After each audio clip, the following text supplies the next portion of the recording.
If only kids would behave themselves. Just imagine how much they would learn and how happy the class would be and how much we could teach and everybody's having a good time and performing at a high level. If only the kids would learn how to behave. The number one thing that I hear about student behavior in a classroom is students do not act respectfully. It's the thing that I hear from new teachers, from teachers who've been there for a while, and for teachers who are more veterans. These kids didn't used to act like this. Well, they always acted like that. It's just that our definitions and our expectations have changed over time. But here's the real problem.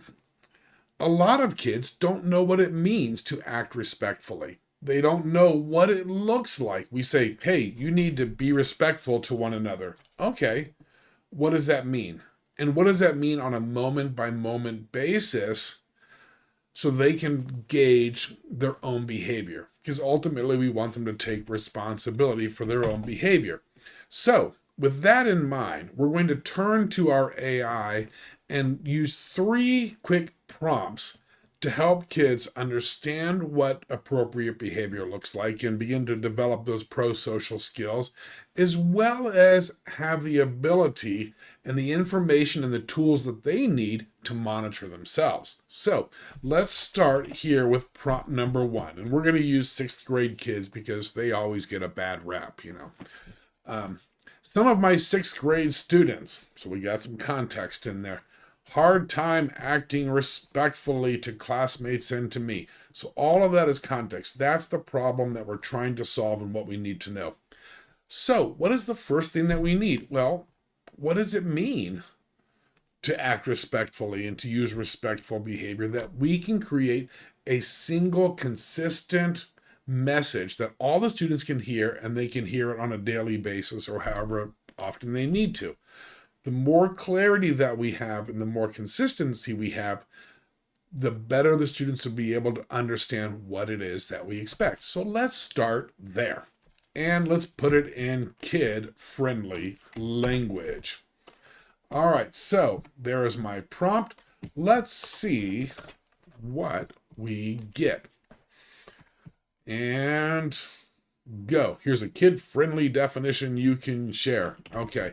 It means doing this, doing this, doing this.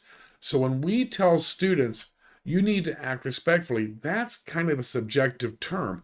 What we should be saying is when somebody is talking, you need to listen. And you need to use kind words and a calm tone. Following direction. This is actually what we're looking for. Respectful behavior or respect is just this blanket term that we use, but here is what we actually want to see the students do. All right, taking care of classmates, blah, blah, blah, blah, blah, blah, blah. Okay, do you want a short classroom poster version? Yeah, that'd be great, but not now. All right, so having come up with a definition, let's turn to the second half of that question. First half, what is respectful behavior? And the second question is why? Why do you care? Well, let's create an analogy to help answer that question. Because just saying it's important, or because I expect it, or because I told you so, doesn't really work. So let's give them a nice analogy that they can grasp. It's like oil in a machine, all the parts of the machine, everything moves smoothly. If oil is missing, okay. Respect is the oil that helps everything run smoothly. Without respect, things break down, people get hurt, okay, etc., etc. So, as we are reviewing the expectations with the students, maybe even avoiding the word respectful altogether, we can say, look, this is why it's important. This is why I'm asking you to demonstrate these behaviors. Because we're doing it for you and for your classmates and for the class as a whole, so that we can all get along, learn something, and enjoy our time together. All right, so that's 1 and 2. Now, that's just presenting the idea. But we need to give students a way to monitor their own behavior. And we need a way for us to be able to objectively and consistently evaluate their behavior also. And for that, we're going to turn to a rubric. So let's take a look at prompt 3. I'm sorry to interrupt for just a moment. If this strategy helps you save time, teach more effectively, or lead your school, please subscribe to the channel for practical, no-fluff strategies for educators. And if you found this video helpful, please give it a like and share it with a colleague. On the other hand, if you're a principal or a PD lead looking to prepare your staff for the challenges and opportunities of AI, contact us to schedule customized interactive training grounded in what educators really need.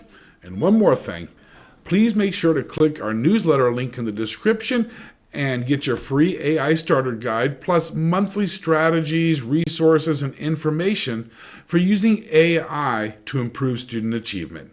Now, back to the video. Okay, so I want to give them a rubric to help them monitor. So we've got what's our end goal? We've got the purpose. Now, what does it actually look like? 4 categories, 5 levels each. And put a column at the end. This is a best practice because this isn't something we use after the fact. This is something we give them before the bad behavior starts, or any behavior for that matter. This is something we introduce early, and then they have this as a tool to rate and monitor their own behavior. And put it in the format of I think I'm at whatever. Create it as a table because there are different types of rubrics. We want this one to be a table. At the end, we need something nice and positive. Okay, we want the student to reflect, and there's 2 things that we want them to reflect on. First is, here is something that I did well. Because it's not all just about how awful you are, you terrible kids. Every kid does something well. And we need to start finding those successes to build a sense of self-efficacy, self-confidence, and self-respect. All right, what she has done well, he or she has done well, and where do we want to go tomorrow? So let's see what help our AI tools can give us. And I'm doing this all in the same discussion because it's all building from that very first prompt and all the context and all that. So here we go. Let's get a rubric that the students can use to understand the expectations and monitor their own progress towards meeting them. Just like we do rubrics for content areas and everything else. All right, listening, using kind words, following directions, caring for people and property. Level 1, 2, 3, 4, 5. Let me see. Oh, 1, 2, 3, 4, 5. And there it is over on the far side. I think I'm at level blank today, so the student can do it. I already see something that I need to add to this. Let's get back where we were. There we go. All right, student reflection. Something I did well, something I can do better. But one thing I'm not really seeing, I'm going to add this. Add another category for how students act towards one another. It's kind of in there, kind words, listening, following direction. But let's see if we can get even some additional information. So we've got listening, kind words, following, caring, acting towards classmates. I was unkind, left people out, argue. So this is some new stuff, which is going to fit within that general category of respectful behavior.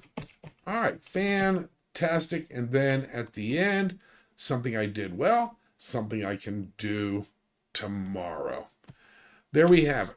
A nice sort of 3-part strategy for introducing and defining what we mean by respectful behavior that avoids subjective terms and vague pie-in-the-sky language and so on.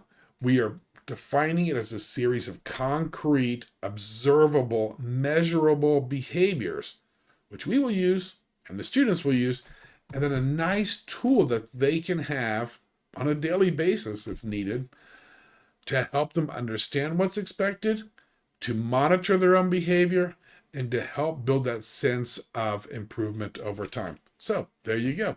I hope you found this technique useful. Take care.